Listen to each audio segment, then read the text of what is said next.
brought to you by V-Guard. Rajkot ધોરાજીના Bhadar બે ડેમમાંથી સિંચાઈનું પાણી છોડવામાં આવ્યું। ચોમાસુ પાકના આગોતરા વાવેતર માટે ખેડૂતોએ કરી હતી પાણીની માંગ।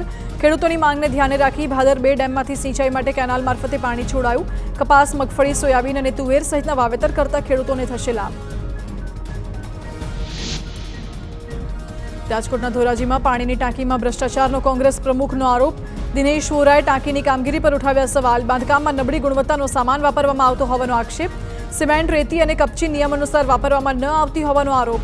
કોંગ્રેસ પ્રમુખે કોન્ટ્રાક્ટરનું પેમેન્ટ રોકવાની કરી માંગ। છોટાઉદેપુરના ક્વાંટમાં વરસાદથી નદીમાં નવા નીર આવ્યા। મધ્યપ્રદેશમાં ભારે વરસાદને પગલે સાપણ નદીમાં નવા નીર આવ્યા। ચોમાસા પહેલા જ ક્વાંટના ઉમઠી ગામની સાપણ નદી વહેતી થતા ખેડૂતોમાં ખુશી।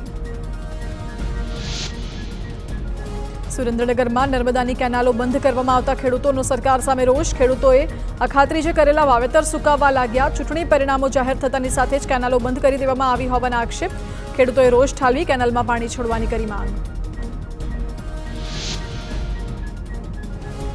વડોદરામાં વડતાલના સ્વામિનારાયણ સંપ્રદાયના સ્વામી જગત પાવન સામે યુવતીએ નોંધાવી દુષ્કર્મની ફરિયાદ। યુવતી સાથે ફોન પર અભદ્ર વાતચીત કરી હોવાના આરોપ। એચપી સ્વામી, કેપી સ્વામીએ જગત પાવન સ્વામીને મદદ કરી હોવાની ફરિયાદ।